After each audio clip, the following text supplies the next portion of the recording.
Olá, pessoal, sejam todos muito bem-vindos. O programa Momento Empreendedor está no ar. Eu sou Francisco Freitas, consultor internacional, e o meu perfil no Instagram, franciscofreitas.oficial. Inicialmente, os nossos agradecimentos às entidades, às empresas que apoiam o nosso programa, a Câmara de Indústria e Comércio do Mercosul e Américas, a Câmara de Comércio Exterior de Campinas e região, Francisco Freitas Group, Soci Business, International Corporation, há mais de 25 anos transformando empresas comuns em negócios globais. Estilos cabeleireiros, sua vida com muito mais estilos. Revista Atenção, uma das mais completas e influentes mídias do interior de São Paulo. E Tirola Group, soluções sustentáveis em injeção de produtos plásticos. Bom, pessoal, hoje eu tenho a honra de receber aqui em nosso estúdio, na TV FIB, o meu amigo, meu professor, conselheiro. Eu tenho a honra, né, de tê-lo, né, como um grande amigo. Trabalhamos juntos na época do Sebrae. E hoje ele é um consultor renomado na área de economia, conselheiro de empresas e diretor também de empresas. Então seja muito bem-vindo, meu amigo, meu professor, Carlos Roberto Setti. Ô Francisco, uma alegria estar aqui, um prazer enorme. Pode ter certeza que a satisfação é minha, tá bom? Setti, é uma honra recebê-lo aqui em nosso programa. Eu acredito que já é, acho que a terceira ou quarta vez que você vem ao nosso programa, Acho que Setti. é a quarta vez que eu venho, né? Espero que tenha assunto ainda. Sim, você para a gente poder continuar. Sim, Sérgio, eu sempre comento com a nossa audiência, até agradeço, né, pela sua presença e participação. O Sérgio, quando está aqui conosco em nosso programa, não é nenhuma entrevista, é uma aula. É uma aula, Sérgio. Obrigado. E eu que tenho o prazer de tê-lo como amigo, foi meu professor na época de universidade, depois trabalhamos juntos no Sebrae, né, Sérgio? Consultor. Trabalhamos juntos. Lembra o primeiro dia de Sebrae? Lembro. O diretor regional chegou e falou para nós, éramos 7 consultores, né? 7 consultores. Ele falou assim, vai vir um consultor aqui para fazer uma imersão. O Carlos Setti, para os 7 consultores. Foi. Eu não esqueço de... Nossa, isso há 20 anos atrás, né? Mais ou menos, né? Mais ou menos, 20 anos atrás. Mas 20 foi anos muito atrás. bom. Essa experiência foi ótima, né? Acredito. E tinha uma turma excelente lá de consultor do Sebrae. Realmente. Todos eles deram muito certo, todos eles continuaram seguindo carreira e deu muito certo, né, Francisco? Deu muito certo. Pessoal top, pessoal top. Muito bom. Certo, então uma honra revê-lo. É sempre uma emoção recebê-lo aqui em nosso programa. Obrigado, Francisco. Sete, e para começarmos, então estamos findando mais um ano, começando agora 2025. E aí, Sete, quais as principais tendências que você acredita que irão moldar o mundo empresarial neste ano novo de 2025? Olha, Francisco, esse ano que está terminando não foi um ano bom. Todos sabem disso, não foi um ano bom para os empresários de forma geral, né? Até o crescimento econômico que é publicado é um crescimento econômico muito na base dos 14 ministérios que o governo atual criou por conta de acordos eleitorais, e a partir daí jogou dinheiro, jogou dinheiro, jogou dinheiro. Mas se você perguntar, o agronegócio cresceu, a indústria cresceu, o comércio cresceu? Não, não cresceram. Então esse crescimento econômico vem muito em função desse dinheiro público jogado nesses ministérios e que de alguma maneira faz o país andar um pouco para frente. Mas a nível do empresário não foi um ano bom, né? Eu sou conselheiro de algumas empresas e eu posso dizer para você que não foi um ano muito abaixo da expectativa, né? Então, por exemplo, né, a liquidez das empresas apertou muito. As pessoas estão muito apertadas hoje, né? De alguma forma, um ambiente de incerteza para 2025, 2026. Então, por isso, eles recuam no investimento. Se aquele empresário iria comprar uma máquina, ele pensa 5 vezes para poder comprar, porque ele não sabe se vai ter demanda para o seu produto. Se aquele cara do comércio pensou em abrir mais uma loja, ele espera, sobretudo pela mudança de comportamento. Hoje em dia, veja quantos produtos são comprados por e-mail, à distância, né? Por internet. Então, veja você como mudou. Então, será um ano muito apertado o ano que vem, né? No final do programa, a gente pode dar algumas recomendações, mas é um ano para o cara entrar, assim, é que nem com a barba de molho, porque isso não faz mal para ninguém, né? Diz que canja de galinha, né? E não faz mal para ninguém, é o que vai acontecer. Sete, nós estávamos conversando aqui nos bastidores, né, antes da nossa gravação. Você me passou um número que eu fiz assim, eu parei para refletir. Você citou, por exemplo, de 5 empresas, uma está hoje operando com lucratividade. É isso. Sim. 7, como que avaliamos então essa afirmação? Porque, assim, nós aqui no programa, nós temos que passar o otimismo, É né? lógico, Não tanto o pessimismo, mas temos que ser realistas. precisa pisar no chão, Pisar no chão. pé no chão. Certo, então esse número, assim, me assustou um pouco. Quer dizer, de 5 empresas, uma está operando, quer dizer, com 20%. Sim. E por quê? Porque essa uma descobriu um nicho de mercado. Ela fazia um determinado produto, sempre aquele batidão. Ela descobriu um nicho de mercado, entrou nele, investiu e está dando certo. Então, e é a recomendação que a gente faz para 2025, né?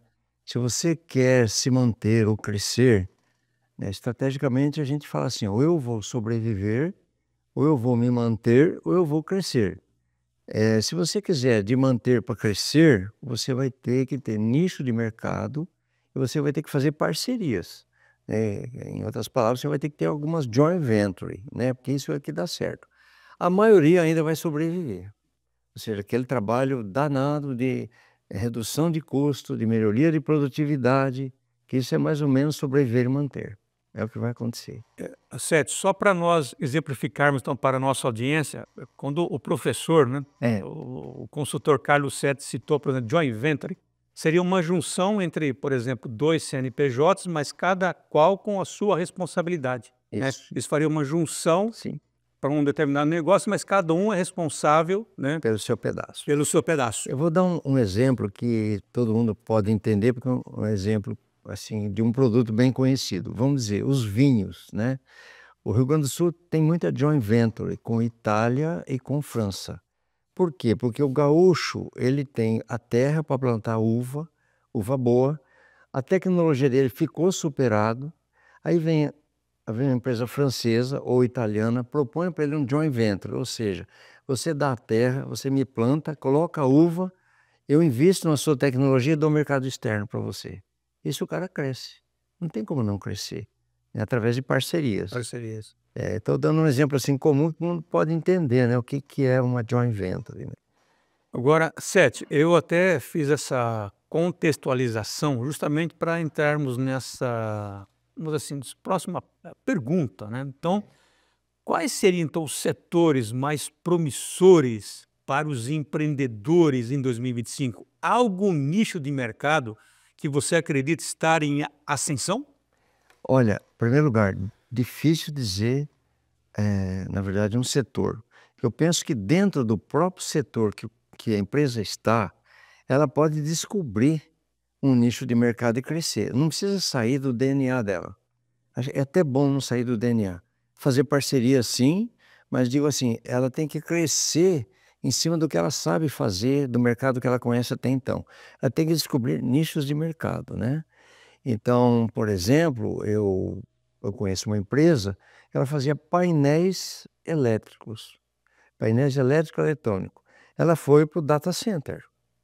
Ela mudou o nicho dela para data De center. painéis eletrônicos para data center. Então, não mudou nada do DNA dela, ela sabe fazer, só que veja o mercado que se abriu. Então, ela trocou clientes regionais por Amazon, por Banco do Brasil. Então, você vê, ela trocou o nível de cliente e, portanto, o volume de negócio. É nesse sentido, né?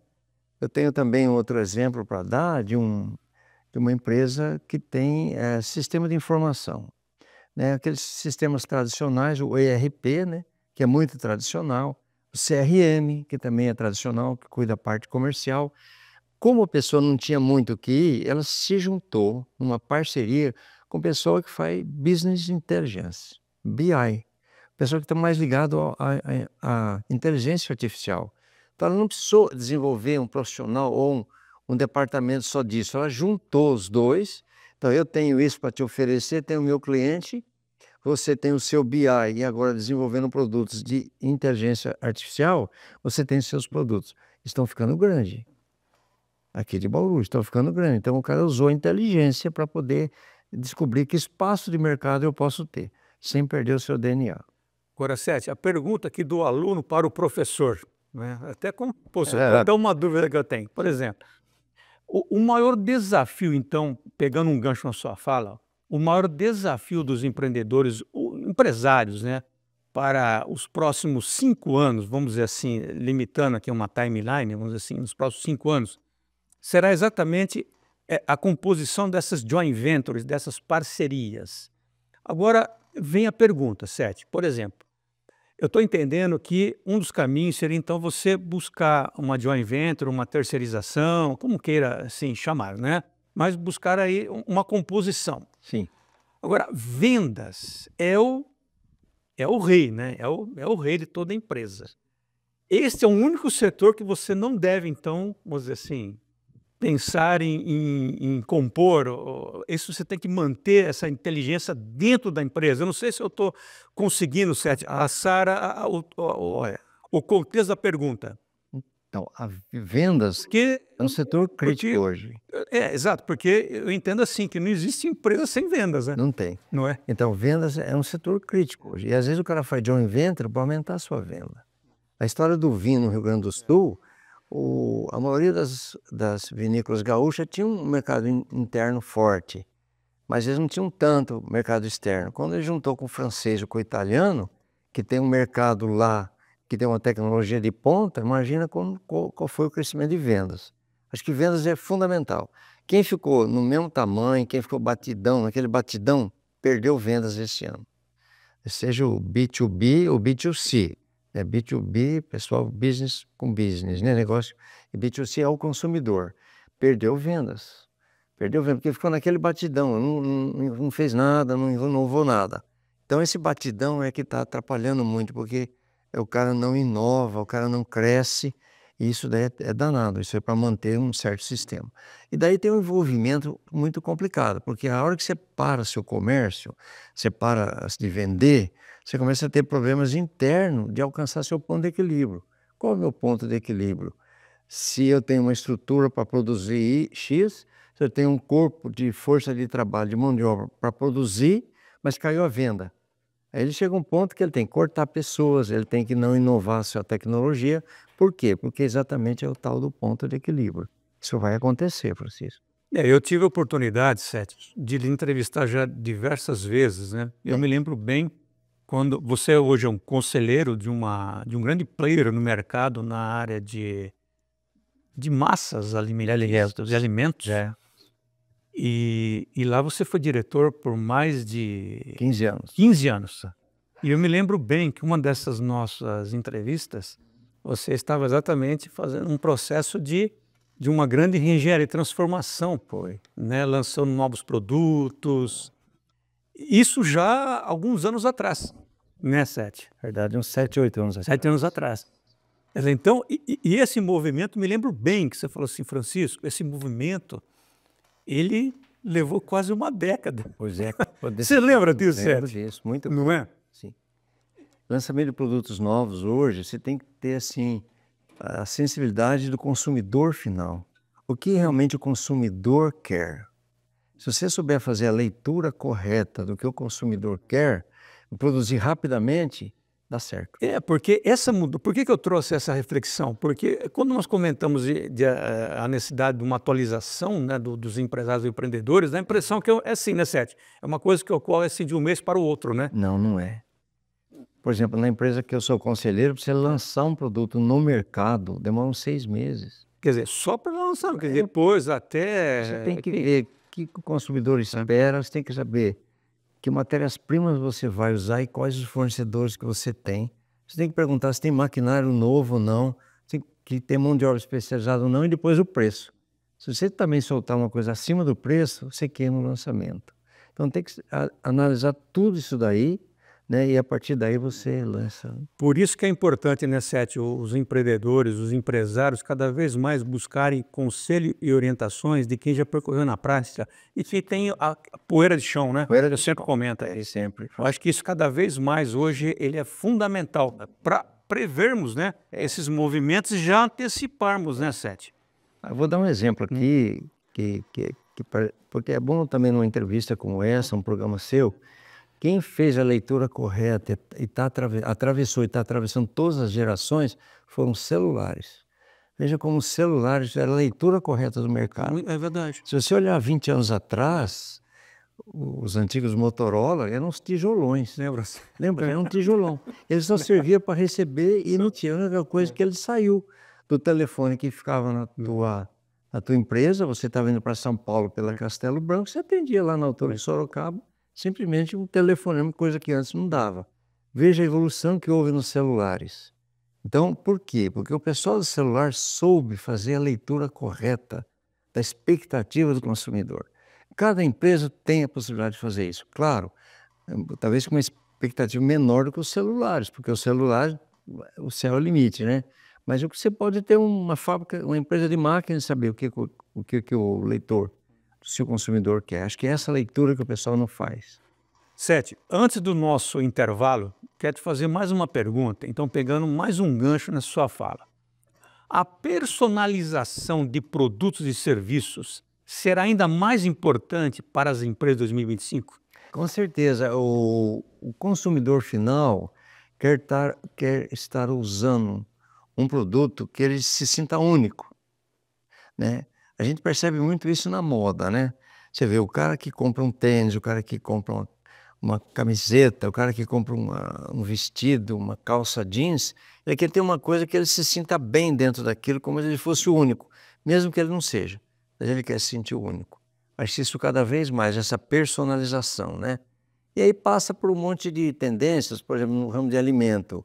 Quando o cara lança um produto que não tem lactose, que não tem glúten, ele já começa assim, ó, peraí, parece que esse cara pensou em mim, Exato. que eu tenho resistência a tudo isso, eu tenho alergia a isso aí. Então, cada vez mais o pessoal vai dar valor. E aí entra um outro assunto, que quando a pessoa dá valor, ela paga o preço que você quer. Quando ela não dá valor no produto seu, ela não paga. Aí seu preço vira um mercado de metralhadora, só por causa do preço. E isso justifica, então, Sete, aquele case que você comentou conosco aqui nos bastidores, que de 5 empresas, uma está tendo lucratividade, ou seja, 20%, né? Porque ela encontrou um nicho e personalizou os seus produtos e serviços. Perfeito. Aí o pessoal que compra dela dá valor no produto dela, aí paga o preço. É bem isso aí. Pessoal, é que eu comentei com vocês, hoje não é nem uma entrevista, né? É um bate-papo, é uma aula que nós estamos tendo aqui com um consultor empresarial, economista renomado, conselheiro de empresas, diretor de empresas e meu amigo, meu professor, Carlos Sete. Sete, então eu vou deixar aqui uma pergunta antes do intervalo, e aí você responde após o intervalo, que é o seguinte, até para segurarmos a nossa audiência, né? Tá. Como os consumidores de 2025 irão se comportar de maneira diferente em comparação com hoje?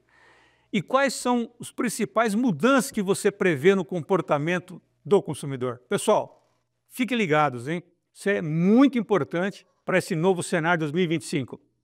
Então vamos chamar aqui um rápido intervalo e já retornamos com o Carlos Sete, um consultor renomado, fazendo uma perspectiva para esse ano 2025.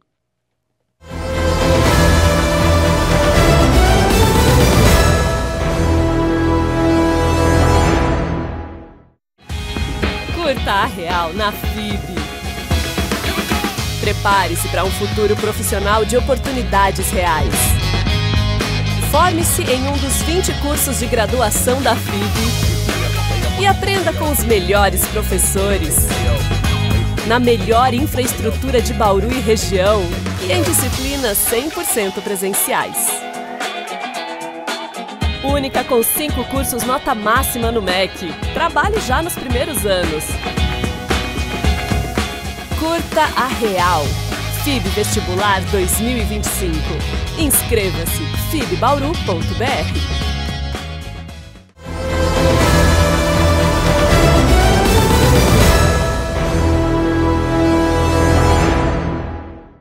Olá, pessoal. Estamos retornando com o programa Momento Empreendedor aqui na TV FIB. E hoje, esse bate-papo, nessa aula, com o meu professor, o consultor empresarial, Carlos Setti. E antes, então, de retornarmos, né, nesse bate-papo com o Setti, eu gostaria de chamar uma das maiores autoridades, uma das maiores referências em negociações e vendas, o meu amigo Márcio Miranda. É com você.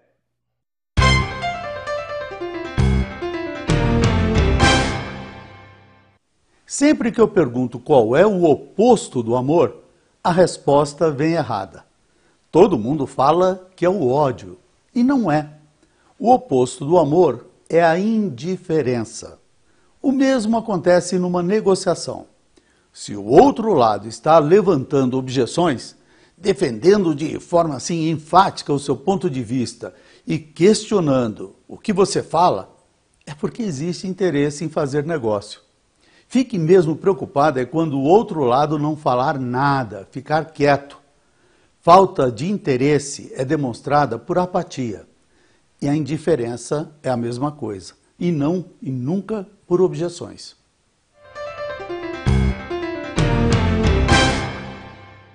Obrigado, Márcio! Sempre com dicas importantíssimas para que você possa negociar melhor e, portanto, com lucratividade. Bom, então retornando aqui com meu professor, Carlos Setti. Setti, antes do break, né, então eu deixei uma pergunta no ar. Como que os consumidores de 2025 irão se comportar de maneira diferente em comparação com o momento atual, né? E quais são as principais mudanças que você, através da sua larga experiência, prevê no comportamento desse consumidor? Em primeiro lugar, as gerações que estão aí, né, são gerações fortes, né, de X, Y e Z, né? Então, cada vez mais, já vou falar da geração Z, que é a geração que está entre 14 e 28 anos. 14 e 28 anos, né? Que nasceram de 1996 a 2012. Essa geração que está chegando no mercado consumidor. Então, a gente vai falar dela que é diferente. Agora, a meu ver, as pessoas cada vez mais vão dar valor naquilo que tem qualidade e naquilo que elas sintam que agrega algum valor na sua vida. Algum valor. Que tem qualidade, todas as empresas hoje são obrigadas a ter. Qualidade, que já foi diferencial, hoje é obrigação. O cara tem qualidade, ele está fora de mercado. Bom, e a partir daí, ele vai ter que ter o diferencial de atrair aquele produto, né? Veja novamente a questão dos celulares. Como que as pessoas trocam o modelo de celular? E cada vez mais caro o celular. Os modelos são cada vez mais caros, mas como dão cada vez mais opções, os caras vão comprando e vão levando. Então, um pouco por aí. Segundo lugar, vai ficar para trás o produto que não agregar valor. Quem não agregar valor vai diminuir de tamanho, ou a pessoa se renova, né, ou a pessoa ele dá a volta por cima, ou ele vai desaparecer. Isso tanto para a indústria quanto para lojas. Esse é um ponto. A geração mais nova que já está se transformando em consumidor. Quem tem 24 anos é um consumidor. É a chamada geração Z. Eles são muito diferentes. Eles são diferentes.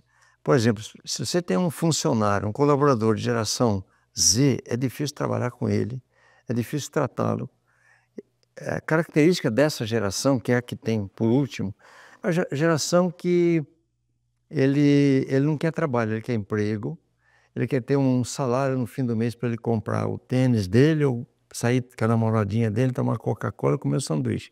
É assim que a turma faz. Então eles não têm aquele idealismo que tinha as gerações anteriores, de construir uma carreira, de progredir, de crescer. Esse é um dado. Eles serão assim enquanto consumidores. São consumidores muito, muito rápidos, né? E que imediatismo, né? Muito imediatismo, muito grande. Consumidores muito rápidos. E é o consumidor exatamente da internet. Todos nós compramos pela internet, mas se você olhar quem compra, não são eles. Compram tudo pela internet. Agora, Setti, ouvindo atentamente a sua fala, eu lembrei de alguns cases nessa nossa vida, né, como consultor empresarial. E recentemente, veja bem, isso aqui não é nenhuma crítica, isso é uma constatação de mercado, né? Numa conversa, num café, ele falou: Francisco, eu estou tendo dificuldade de trazer de volta para dentro do escritório os meus colaboradores. Vou dar um exemplo. Eu tenho uma equipe lá de 20 pessoas, porque eles trabalhavam home office, sistema o híbrido, né? Para mim, o híbrido, o SET, é de segunda a sexta na empresa, sábado, domingo em casa. Esse sistema híbrido. Para a nossa geração. Nossa geração. Ele falou: Francisco, eu estou tendo uma dificuldade enorme, mesmo pagando um pouco mais, mas eles não querem retornar para o ambiente corporativo, para o ambiente, ou seja, ali é físico, né? Ou querem o sistema híbrido ou somente o home office. Por que eu estou fazendo essa pergunta, certo? Porque eu sei da sua larga experiência, dos inúmeros cases de sucesso que você tem na sua vida profissional. Sete, como que as empresas, porque isso tem um impacto na cultura da empresa, que isso é fundamental. Uma empresa que ela não tiver muito bem definida a sua cultura organizacional, ela não sabe para que lado ela não é? Sim. E se nós precisarmos para 2025 termos essa, vamos dizer assim, desculpa só me prolongar um pouquinho nessa contextualização, mas se essas empresas não fortalecer a cultura, ou seja, como que elas vão conseguir desenvolver os seus projetos, conseguir se atualizar? Porque se ela tem essa dificuldade de interação, os colaboradores não querem voltar para a empresa, querem trabalhar em casa. E eu, particularmente, não acredito que você consegue administrar alguém trabalhando em casa de pijama, no quarto. Tem razão. Esse modelo ele veio com a pandemia, né? A pandemia que forçou esse modelo híbrido, né? Que depois muitos ficaram. Eu vejo dois caminhos aí. Por exemplo, se você tem uma empresa de sistema de informação, dá perfeitamente para o cara trabalhar na casa dele, porque ele tem projetos a serem terminados, né? Ele tem prazo para terminar, e se a gestão, a diretoria daquela empresa cobrar isso daí, o cara resolve. Não é um cara que tem que aparecer, nem um cara ali. Mas o que eu percebo que está havendo uma tendência de volta, nem tanto porque os empresários estão exigindo, porque é muito relativo você exigir. O cara pode sair da tua empresa e ir para outro lugar. Mas é porque o pessoal está percebendo, as empresas estão percebendo que a distância, o cara não convive mais com a cultura organizacional da empresa. Ele não convive mais com os colegas. Isso. Ele não convive mais. E isso está trazendo um desmembramento. Isso gera uma desconexão total. Quer dizer, e isso acaba impactando na SET, ou seja, nesses novos desafios daqui para frente. Sim. E, na verdade, as empresas estão vendo isso, né? A gestão de pessoas estão vendo isso, estão trazendo de volta, mas muitos colaboradores também aceitam voltar, porque o cara cansa de ficar ali trabalhando sozinho. Mesmo que tenha um filho pequeno que está ali junto, mesmo que esteja trabalhando de pijama, de camiseta, não tem problema. Mas o cara cansa um pouco disso. Ele tem necessidade de sair para a empresa. E tem alguns que estão fazendo um híbrido mesmo. O cara trabalha assim, por exemplo, segunda e terça em casa, quarta obrigatoriamente na empresa, quarta e quinta, na sexta ele pode trabalhar em casa, desde que dê produtividade, que termine projetos. Está acontecendo isso. Eu penso, Francisco, pela minha experiência, que não tem uma volta definitiva. Ou seja, todo mundo trabalhando no escritório. Eu acho que não. Mas que vai ter um aperfeiçoamento do híbrido, por conta da convivência social, por conta assim, do trabalho de time e por conta da disseminação da cultura da empresa. Eu fiz assim, me prolonguei um pouco mais nessa pergunta, Sete, porque nós atuando, por exemplo, a nossa atuação como consultor, nós sabemos que cultura forte, a empresa lá Se eu tiver errado, você me corrige, você é meu professor. Você pode me corrigir aqui, aqui no programa. Mas não é isso, Sete. Cultura forte. Mantém o cara. Mantém a empresa, ela mantém-se firme. Se perde a cultura, então. Aí, e a cultura tem muito a ver com os valores da empresa. Se você fica muito ausente, você vai perdendo a convivência dos valores. Esse é o X da questão, né? Que cultura organizacional são valores. Por isso eu acredito, Francisco, assim, num futuro não muito distante, que vai voltar um modelo híbrido, sim, mas por essa razão. De convivência, de time, de equipe, de relacionamento. As pessoas cansam de ficar em casa.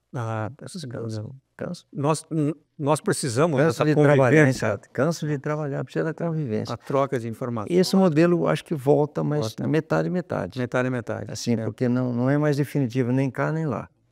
Equilíbrio. Equilíbrio. Equilíbrio. Penso que Eu também acredito nisso. Eu Sim. também acredito nisso. são o que é uma tendência, uma convergência do pessoal de gestão de pessoas, os estudiosos de gestão, que dizem isso, eles que dizem isso. Tudo bem. 7. Agora, e a experiência do cliente continuará a ser um diferencial competitivo, a experiência do cliente? E como as empresas podem inovar nesse contexto, né, nesse sentido, de um mercado cada vez mais dinâmico e competitivo, hein? Sim, a experiência do cliente vai ser eterna, né? Nós aprendemos isso aqui na última década, a experiência do cliente, mas ela é eterna, na verdade. Muito mais para o comércio até do que para a indústria. Mas a experiência do cliente é o que vai sinalizar para você o que você tem que mudar.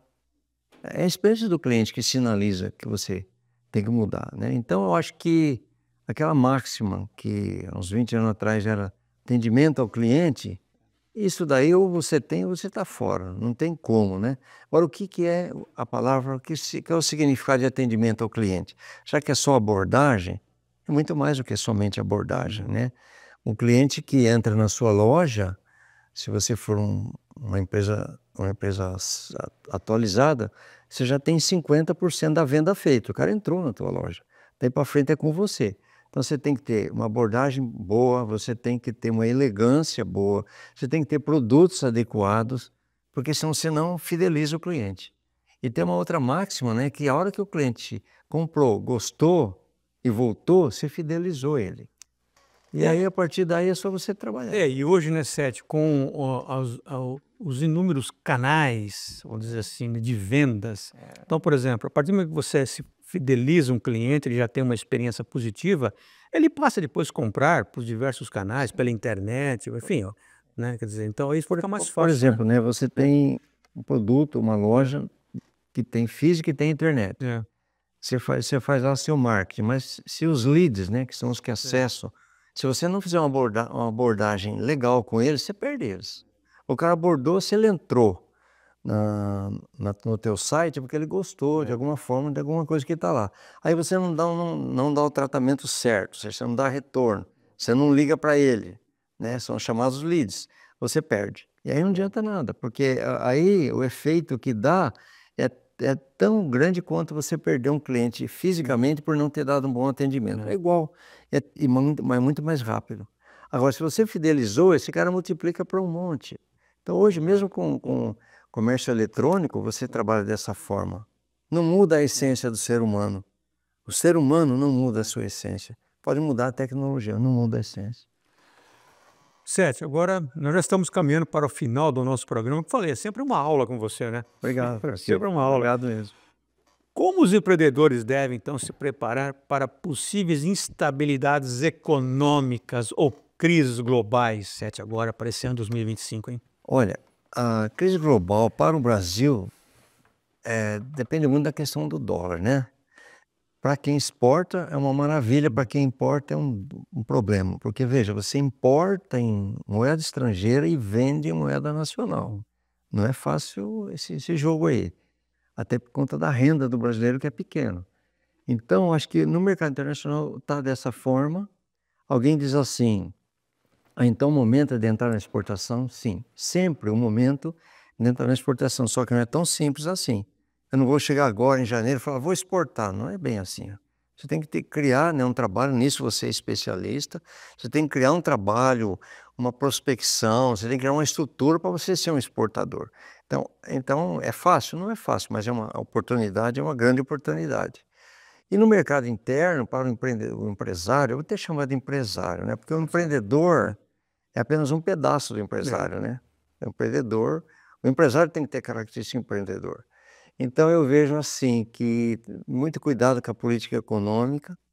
Por quê? Baseado em quê? Tem fundamentos da economia que são muito sérios, né? Então, por exemplo, o nosso governo, ele gasta muito e gasta mal. né? E como ele não tem mais caixa, ele exauriu a cobrança de impostos, as empresas exauriram de recolher impostos, as pessoas físicas também. Então ele não tem mais o caixa do imposto, ele lança títulos. Quando ele lança títulos dele, governo, no mercado, ele tem que ter uma atratividade de taxa de juros bem alta, senão ninguém compra, né? A taxa de juros dos Estados Unidos é bem menor que a nossa e os caras compram, porque o país, os Estados Unidos, tem credibilidade que diz assim, eu vou pagar a minha dívida. O Brasil não tem essa credibilidade, por isso ele tem que pagar uma taxa de juros maior. Ao pagar, o governo, ao pagar essa taxa de juros maior, ele baseou a taxa mínima de mercado, que é a Selic. E aí os bancos repassam tudo isso. Então, qual é o grande risco para 2025? Vai continuar, porque esse ano já foi assim. Taxa de juros e custo financeiro dos empréstimos para aqueles que estão precisando tomar capital de giro. Esse é terrível.